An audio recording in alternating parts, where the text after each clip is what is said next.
नमस्कार दोस्तों, स्वागत है आपका आज की बेहद बड़ी और जरूरी खबरों में। लेकिन खबर में आगे बढ़ने से पहले अगर आप भी भाजपा सरकार का विरोध करते हैं तो आप अभी इस वीडियो को लाइक कीजिए और इस लाल बटन को दबाकर चैनल को फ्री में सब्सक्राइब करके घंटी बजाइए और कमेंट सेक्शन में लिखें जय हिंद। रुख करते हैं पहले खबर की तरफ। मध्य प्रदेश में 1500 करोड़ का जमीन घोटाला, फर्जी दस्तावेज पर कॉलोनी बना, 1700 लोगों को बेच दिए प्लॉट। जी हां दोस्तों, फर्जी दस्तावेज के आधार पर 1500 करोड़ रुपए की जमीन पर कॉलोनी बनाने और 1700 लोगों को इसके प्लॉट बेचने का बड़ा मामला राजधानी भोपाल में सामने आया है। मध्य प्रदेश में जमीन घोटाले का यह संभवतः अब तक का सबसे बड़ा घोटाला है। फर्जी पावर ऑफ अटॉर्नी के आधार पर 1500 करोड़ की जमीन हथियाने वाले आरोपी रिटायर्ड कर्नल को इस मामले में जेल भेजा गया है। यह मामला तिलक हाउस में सोसाइटी का है। भोपाल पुलिस ने 3 साल की EOW की लंबी जांच के बाद तिलक सोसाइटी के अध्यक्ष रिटायर्ड कर्नल भूपेंद्र सिंह, उपाध्यक्ष शफीक मोहम्मद सहित 5 सदस्यों को गिरफ्तार किया था। साथ ही सोसाइटी के अन्य पदाधिकारियों के खिलाफ भी केस चल रहा है। आरोपियों ने एयरपोर्ट रोड की 1500 करोड़ रुपए कीमत की जमीन की फर्जी पावर ऑफ अटॉर्नी तैयार कर पहले जमीन पर कब्जा किया। इसके बाद उस जमीन पर इंद्र विहार कॉलोनी बनाकर 1700 से ज्यादा लोगों को प्लॉट बेच दिए। इस तरह से भूपेंद्र सिंह और उनके साथियों ने करोड़ों की जमीन घोटाला किया। जमीन घोटाले के आरोपी भूपेंद्र सिंह ने बीमारियों का हवाला देते हुए कोर्ट से 45 दिन की जमानत मांगी थी। 45 दिनों के बाद आरोपी को कोर्ट में पेश होना था, लेकिन वे अदालत में पेश ही नहीं हुए। आरोप है कि भूपेंद्र सिंह ने कोर्ट को गुमराह करते हुए 90 दिनों में चालान पेश न होने की बात कहते हुए फिर जमानत मांगी और हैरान करने वाली बात यह है कि उन्हें जमानत मिल भी गई। आरोपी ने जमानत के लिए जमानतदार को भी पेश नहीं किया था। इसके बाद फरियादी ने हाईकोर्ट में आरोपी की शिकायत की। हाईकोर्ट की कॉपी के आधार पर जिला कोर्ट ने भूपेंद्र सिंह के खिलाफ गिरफ्तारी वारंट जारी किया। गिरफ्तारी वारंट की भनक लगने पर आरोपी भूपेंद्र सिंह ने कोर्ट में सरेंडर कर दिया। कोर्ट ने इस मामले को गंभीरता से लेते हुए आरोपी को भोपाल जेल न्यायिक हिरासत में भेज दिया।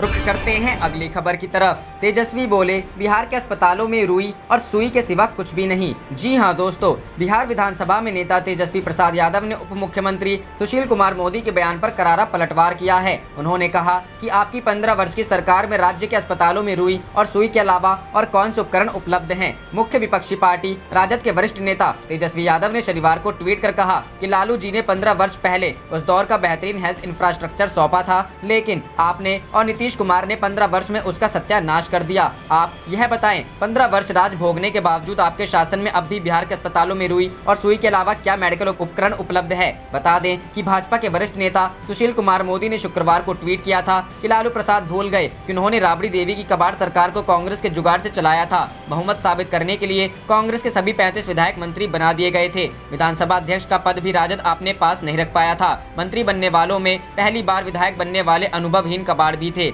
बिहार जैसे गरीब राज्य पर विशाल मंत्री परिषद थोपा गया। इस पर जनता का जो पैसा खर्च हुआ उससे अस्पताल खोल सकते थे।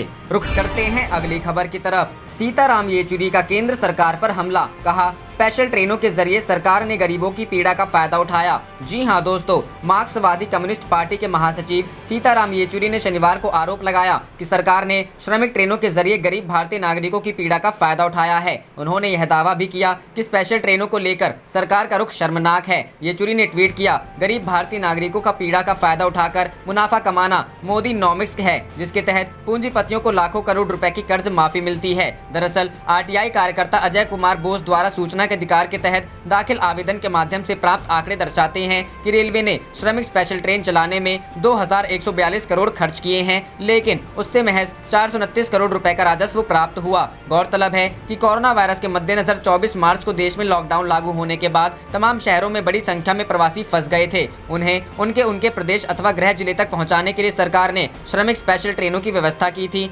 श्रमिक स्पेशल ट्रेन 1 मई से चलाई गई थी।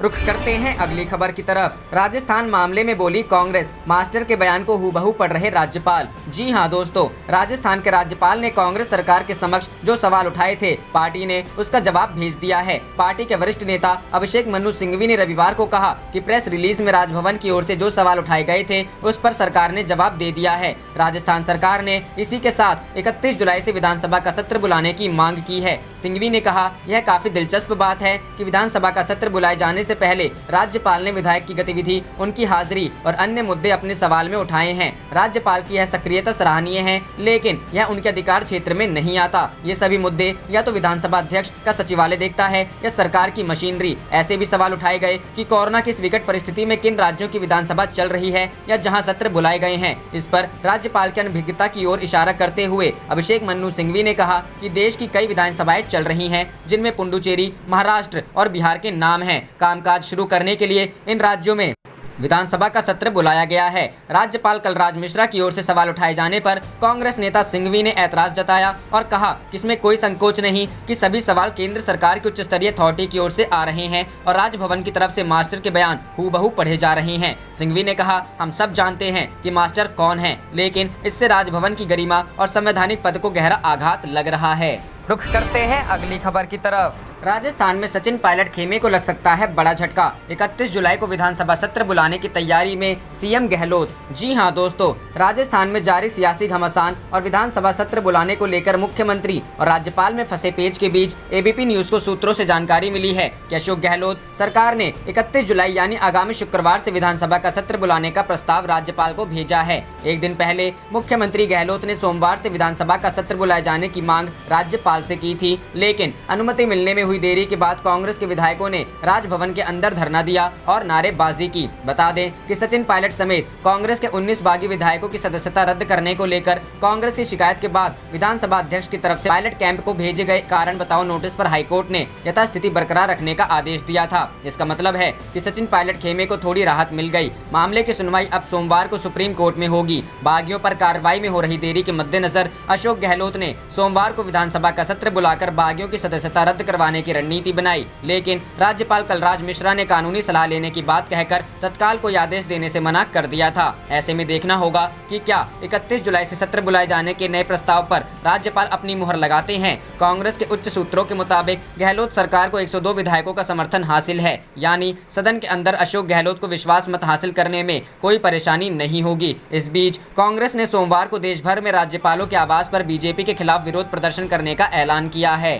रुख करते हैं अगली खबर की तरफ। एकजुट होकर लोकतंत्र की रक्षा में आवाज उठाएं, राहुल गांधी ने की अपील। जी हां दोस्तों, कांग्रेस के पूर्व अध्यक्ष राहुल गांधी ने देश की जनता से एकजुट होकर लोकतंत्र की रक्षा में आवाज उठाने की अपील की है। राहुल गांधी ने एक ट्वीट में लिखा है कि आइए लोकतंत्र में एकजुट होकर लोकतंत्र की रक्षा के लिए आवाज उठाएं। राहुल गांधी ने इसके लिए एक hashtag speak up for democracy का भी अपने ट्वीट में जिक्र किया है। राहुल गांधी ने अपने ट्विटर अकाउंट पर इससे जुड़ा एक वीडियो भी पोस्ट किया है। स्पीक अप फॉर डेमोक्रेसी में राहुल गांधी ने राजस्थान प्रकरण पर फोकस दिया है और आरोप लगाया है कि धनबल की बदौलत वहां कांग्रेस सरकार को अस्थिर करने की कोशिश हो रही है। 2 दिन पहले भी राहुल गांधी राजस्थान मामले पर ट्वीट कर भारतीय जनता पार्टी पर आरोप लगा चुके हैं। राहुल गांधी ने ट्वीट में लिखा, देश में संविधान और कानून का शासन है, सरकारें जनता के बहुमत से बनती व चलती हैं। राजस्थान सरकार गिराने का भाजपाई षड्यंत्र साफ है। ये राजस्थान के 8 करोड़ लोगों का अपमान है। राज्यपाल महोदय को विधानसभा सत्र बुलाना चाहिए ताकि सच्चाई देश के सामने आए। एक दिन पहले शनिवार को राहुल गांधी ने केंद्र सरकार पर कोरोना वायरस की आपदा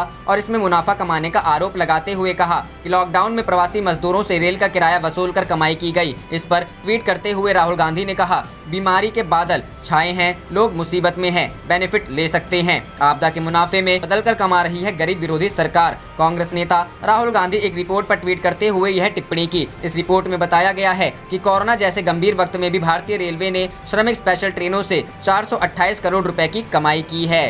रुख करते हैं अगली खबर की तरफ। उद्धव ठाकरे की चेतावनी, मेरी सरकार गिरानी है तो गिराओ, फिर देखता हूं। जी हां दोस्तों, राजस्थान में जारी सियासी संकट के बीच एक इंटरव्यू में महाराष्ट्र के मुख्यमंत्री उद्धव ठाकरे ने कहा है कि जिस किसी को मेरी सरकार गिरानी है वो गिराए, मैं भी देखता हूं। उन्होंने कहा कि इंतजार किसका है, अब सरकार गिराओ। सरकार 3 पहियों वाली है, लेकिन वह गरीबों का वाहन है, पर स्टीयरिंग मेरे ही हाथ में है। बुलेट ट्रेन या रिक्शा में चुनाव कराना पड़ा तो मैं रिक्शा ही चुनूंगा। उन्होंने कहा कि मैं गरीबों के साथ ही खड़ा रहूंगा। मेरी यह भूमिका मैं बदलता नहीं हूँ। कोई ऐसी सोच ना बनाए कि अब मैं मुख्यमंत्री बन गया हूँ, मतलब बुलेट ट्रेन के पीछे खड़ा रहूंगा। शिवसेना मुखपत्र सामना से बात करते हुए महाराष्ट्र सीएम ने कहा कि महाराष्ट्र की अर्थव्यवस्था डगमगा गई है, लेकिन रास्ता निकालेंगे। ऑपरेशन लोटस महाराष्ट्र में सफल होगा या नहीं, इस सवाल के जवाब में महाराष्ट्र सीएम ने कहा कि करके देखो ना, मैं भविष्यवाणी कैसे करूंगा, आप करके देखो, जोड़ तोड़ करके देखो। एक महत्वपूर्ण मुद्दा क्या है कि ऐसा कोई भी विपक्षी नेता दिखाओ जो दूसरी पार्टी में जाकर सर्वोच्च पद पर पहुंचा है, मुख्यमंत्री बना है। सीएम उद्धव ने कहा कि आपको आपकी पार्टी में ऐसा क्या मिलता नहीं है कि आप दूसरी पार्टी में जाते हैं। कई जगह पर ऐसे उदाहरण हैं, ऐसे तोड़फोड़ होता है, उसके पीछे इस्तेमाल करो और फेंक दो। यह नीति सबने अपनाई है। वहीं 3 पहियों वाली सरकार के आरोप पर महाराष्ट्र सीएम ने कहा है कि सरकार 3 पहियों वाली है, लेकिन वह गरीबों का वाहन है। मैंने इतना ही कहा है कि मैं मुख्यमंत्री होने के नाते सर्वांगीण विकास करूंगा। लोग मेरे साथ हैं, इसलिए मैं बुलेट ट्रेन ले आऊं। ऐसा नहीं है जब तक कि वो सर्वसम्मत ना हो। इसलिए 3 पहिया तो 3 पहिया, वह एक दिशा में चलती है ना, फिर आपका पेट क्यों दुखता है। सीएम उद्धव ने सवाल पूछते हुए कहा कि केंद्र में कितने पहिए हैं, हमारी तो ये 3 पार्टियों की सरकार है, केंद्र में कितने दलों की सरकार है बताओ ना। पिछली बार जब मैं एनडीए की मीटिंग में गया था तब तो 30 से 35 पहिए थे, मतलब रेलगाड़ी थी।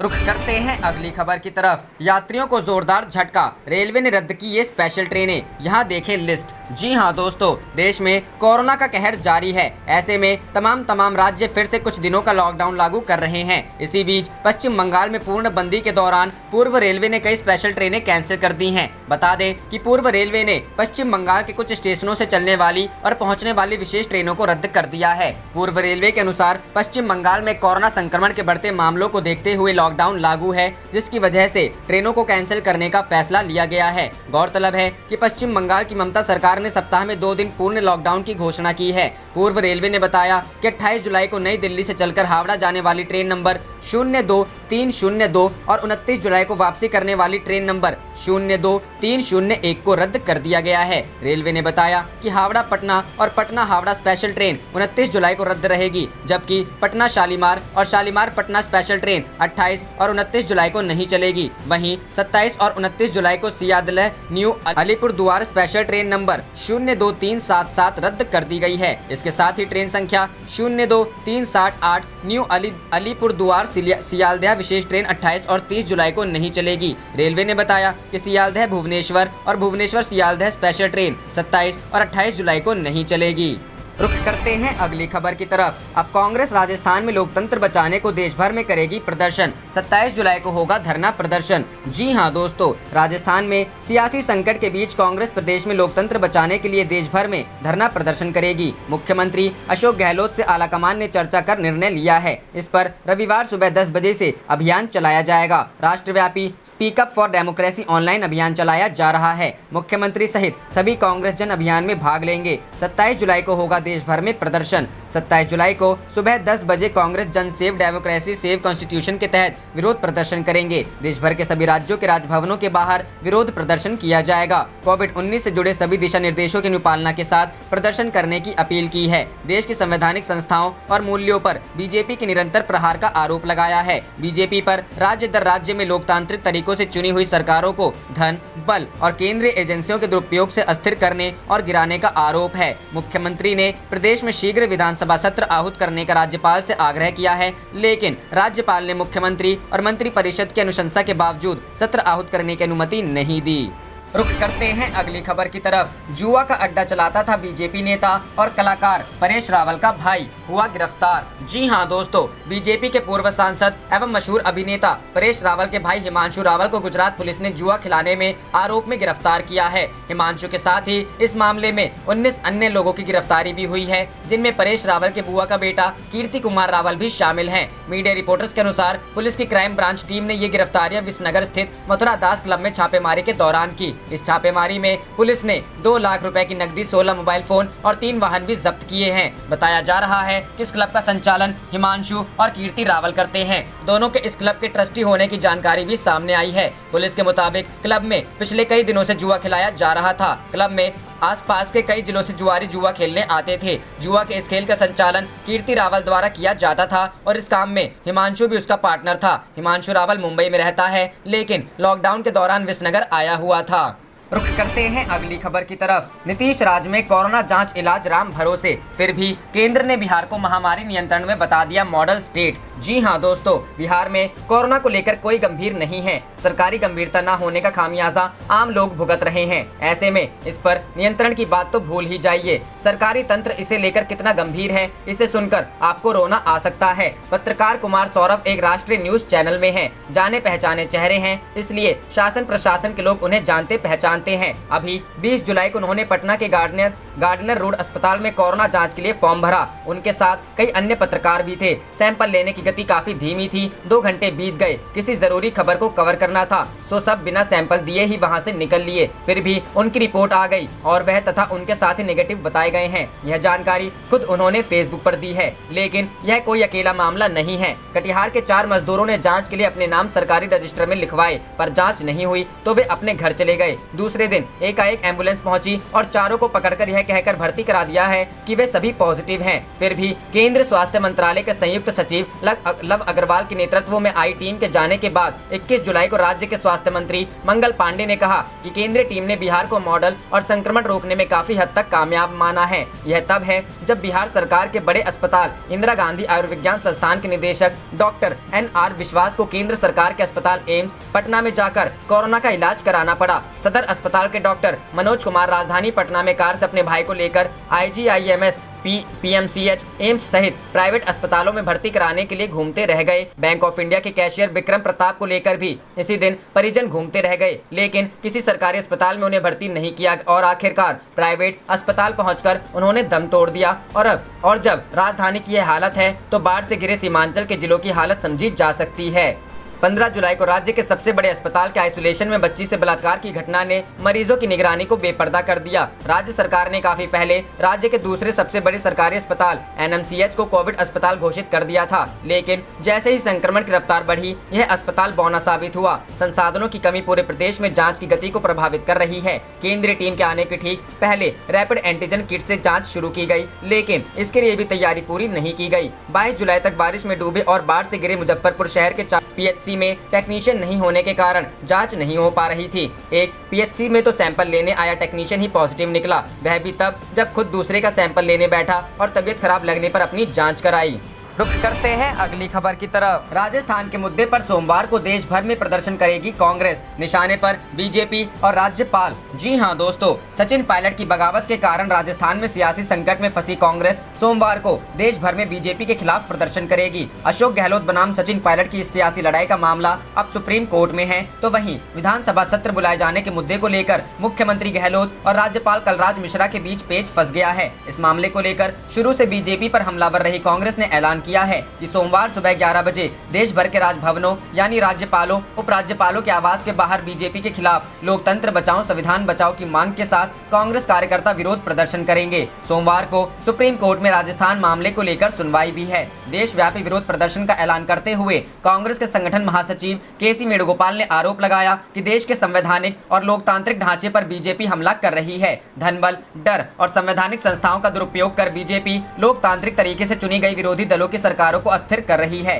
राजस्थान के राज्यपाल पर हमला बोलते हुए वेणुगोपाल ने कहा कि राज्य मंत्रिमंडल की सिफारिश के बावजूद राज्यपाल विधानसभा का सत्र नहीं बुला रहे ताकि विधायकों की खरीद फरोख्त को बढ़ावा मिल सके। गंदी राजनीति के लिए बीजेपी राज्यपाल जैसे संवैधानिक पद का दुरुपयोग कर रही है। विरोध प्रदर्शन से पहले रविवार को कांग्रेस सोशल मीडिया पर स्पीक अप फॉर डेमोक्रेसी अभियान भी चलाएगी, जिसके तहत पार्टी के बड़े नेताओं से लेकर कार्यकर्ता तक विभिन्न सोशल मीडिया प्लेटफॉर्म पर राजस्थान के मामले को लेकर बीजेपी को घेरते हुए अपनी राय जाहिर करेंगे। पूरी संभावना है कि कांग्रेस के पिछले कुछ सोशल मीडिया अभियान की तरह इस बार भी पार्टी आलाकमान यानी सोनिया गांधी, राहुल गांधी अपना वीडियो संदेश जारी करे। यदि ऐसा होता है तो यह राजस्थान विवाद पर सोनिया गांधी की पहली प्रतिक्रिया होगी। इस मामले पर पहली बार बोलते हुए राहुल गांधी ने शुक्रवार रात ट्वीट कर राजस्थान विधानसभा का सत्र बुलाने की मांग करने के साथ ही आरोप लगाया था कि बीजेपी राजस्थान सरकार गिराने के भाजपाई षड्यंत्र कर रही है। राहुल ने इसे राजस्थान के 8 करोड़ लोगों का अपमान करार दिया था। रुख करते बढ़ते हैं अगली खबर की तरफ। कांग्रेस नेता रणदीप सुरजेवाला का बड़ा हमला, ट्वीट कर बीजेपी के बारे में कही ये बात। जी हां दोस्तों, राजस्थान में चल रहे सियासी घमासान के बीच बयानबाजी का सिलसिला जारी है। सरकार को बचाने को लेकर कांग्रेस की तरफ से सीएम अशोक गहलोत के बाद कांग्रेस नेता रणदीप सुरजेवाला मोर्चा संभाले हुए हैं। शनिवार को उन्होंने ट्वीट कर बीजेपी पर हमला बोलते हुए कहा कि राजस्थान में जनता की निर्वाचित सरकार धरने पर बैठी है, बीजेपी जनमत की हत्या में मगन है, प्रजातंत्र बेड़ियों में है और देश खतरे में है। वहीं उन्होंने आगे लिखा कि विधान और लोकतंत्र की रक्षा हम करेंगे। संघर्ष के इस आंधी के बाद नया दृश्य आएगा, मूल्यों और नीति का झंडा फिर से लहराएगा। वहीं सरकार बचाने को लेकर ही गहलोत ने बीजेपी पर हमला करते हुए कहा कि जरूरत पड़ी तो हम राष्ट्रपति से मिलने के लिए राष्ट्रपति भवन जाएंगे। इसके साथ ही उन्होंने ये भी कहा कि अगर जरूरत पड़ी तो हम पीएम मोदी के आवास के बाहर धरने पर बैठ जाएंगे। बता दें कि पूर्व उप मुख्यमंत्री सचिन पायलट और उनके खेमे के विधायकों के बागी तेवर के बाद गहलोत बहुमत दिखाने के लिए विधानसभा का विशेष सत्र बुलाने की मांग कर रहे हैं, लेकिन राज्यपाल की तरफ से कल तक कोई जवाब नहीं आया है, जिसके बाद सीएम गहलोत ने राज्यपाल कमलनाथ मिश्रा से मिलने को लेकर समय मांगा था। खबरों के अनुसार राज्यपाल की तरफ से शाम 4 बजे तक मिलने को लेकर समय भी दिया गया था, लेकिन खबर है कि सीएम अशोक गहलोत अब तक मिलने के लिए नहीं गए हैं। आप देख रहे थे आपका अपना चैनल जय हिंद जय भारत।